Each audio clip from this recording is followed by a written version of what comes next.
အတူဆုံးအများဆုံး function လေးတွေကိုလေ့လာကြည့်ရအောင်မင်းနဲ့အတူလေ့လာကြမယ်ညီညာချင်းပေါင်းမယ်ကိုပေါင်းမယ်ဆက်ကွက်ကို click ထားအပေါင်းဆိုင်နဲ့အပေါင်း enter ယူလို့ပေါင်းမယ်နောက်တစ်ခါနှုတ်မယ်ကို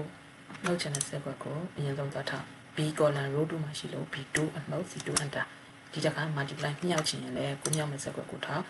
ညာဘက်က key 1လေးကိုနှိပ်1 2 3 4 5ရဲ့အထက်မှာ key 1ရှိတယ်အဲ့ဒါအမြောက် enter နောက်တစ်ခါစားခြင်းလည်းအဲ့အမြောက်ရေးပေးရ divide by မြင်းဆောင်လေးကိုသုံးပြအောင် enter အဲ့ဆိုစားတာ sum ဆိုတဲ့ function နဲ့ပေါင်းကြအောင်မယ်အဲ့ဆိုရင် sum ကွန်စာကိုပေါင်းခြင်းတဲ့ number တွေကိုဆက်လက်ပေးဒီ3တန်းလုံးကိုဆက်လက်ပေး complete enter တစ်ခါ minimum ရခြင်းရင် min minimum ကွန်စာဘယ်သူတွေကိုလဲသူတို့အားလုံးကိုဆက်လက်ပေးသူတို့အားလုံးတွေကအငယ်ဆုံးကိန်းကိုရှာတာပေါ့ maximum ကြတော့သူတို့အားလုံးတွေကအကြီးဆုံးကိန်းကိုရှာခြင်းတဲ့အခါမှာသုံးတယ်ကောက်ရည်တွက်တာကောက်ရကြတော့လေသူတို့အားလုံးတွေကကိုလိုချင်တဲ့ဆဲကွက်တွေကိုဆက်လက်ပေးလို့ရတယ်နော်12ကွက်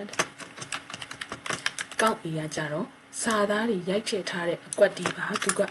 ဆက်လက်ပေးလို့ရတယ်ပေါ့နော်ဒီတစ်ခါ air break ကိုတွက်မယ် air break ကကြတော့ air break ပြမြချုံရှာခြင်းနဲ့ကိုဆက်လက်ပေးထားတာတွေအားလုံးတွေကပြမြအောင်ရှာလိုက်တာဟုတ်ပြီဒီတစ်ခါ medium ကိုရှာခြင်းဘယ်သူတွေကိုဆက်လက်ပေးချင်တာဆိုကွာဂျီနာ73ခွက်ကိုဆက်လက်ပေးချင်တယ်ပေးလိုက်ရတယ်အဲ့လိုပဲ concatenate next ဆိုတာ set ဟိုစလုံးတွေအခုဆဲခွက်900နဲ့ဒီဘက်ကကြက်ဆွဲဆဲခွက်ပေါင်းချင်တယ်ဆိုထားပါတော့မြင်ချင်းဒီဆဲခွက်သွားထားရိုးရိုးဟာပေါင်းတယ်လို့အဲ့လိုပေါင်းလိုက်လို့မရဘူးအဲ့ဒါတက်မှာအဲ့ကြောင့်သူကဘယ်လိုလုပ်မလဲဆိုတော့ကိုပေါင်းတဲ့ဆဲခွက်ကို click ရင်ထားပြီးရင် keyboard က87နှိပ်ပြီး and sign လို့လိုချင်တာပြီးရင်နောက်ထပ်ကိုထပ်ထည့်မယ် data ကို select လုပ် enter ခေါက်ဒါဆိုရင်စလုံးတွေကိုအဲ့လိုပေါင်းလိုက်တာအဲ့လိုမဟုတ်ဘဲနဲ့ formula နဲ့ပေါင်းမယ်လို့ဆိုလဲ com concatenate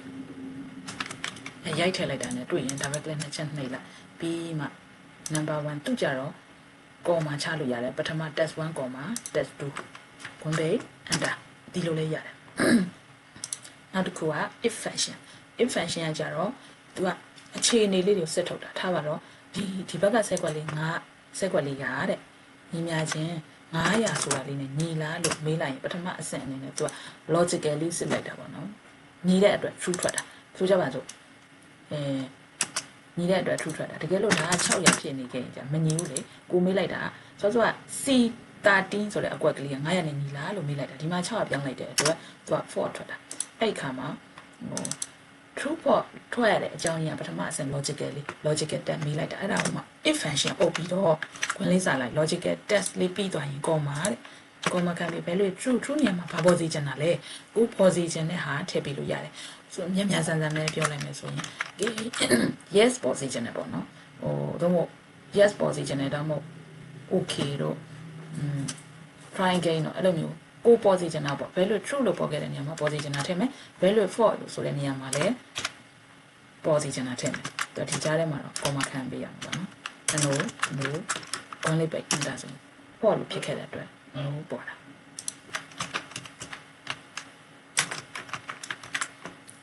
right ဆိုတာပန်းဆက်ဆိုတာအခုဒီမှာ C column ဒီနားလေးမှာရေးထားတယ် C column row 40မှာရေးထားလို့ C14 comment enter ဆိုရင်လည်း3ခွက်လို့ပြရဆိုတော့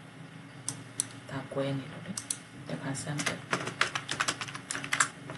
frame ပြရမယ်ဆိုတော့အတိုင်းတည်သွားပြီ criteria ပန်းဆက် comma sum range ဆိုတဲ့စုစုပေါင်း quality ပါတယ်ကွပေါင်းလို့ရတဲ့ကွပေါ့နော်ဒါဆိုရင်ပန်းဆက်စုစုပေါင်း95လို့ပြောတယ်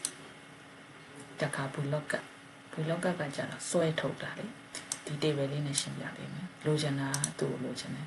အဲဆိုရင်ဉာဏ်ချင်းခွန်လေးစား look at value ဆိုတာရှာချင်တဲ့တန်ဖိုးသူ့နဲ့ comma table array ဆိုတာမူရင်း table ကိုကလပ်ထောင်းမယ် comma column ဒီမှာ table array ပြီး column number က first column လိုချင်တာ first column နဲ့ကlast column လိုချင်တာ column number 2 column number 2 complete enter what လို့တွေ့ရတယ်ဒါဘူးလောက်ကနောက်တစ်ခါ current time ကတော့အခုကွန်ပျူတာရဲ့လက်ရှိတက်ကလေးနဲ့ချိန်ရပြီဒါ complete enter ဒါပါပဲ လေ့လာကြည့်ကြအောင်နော်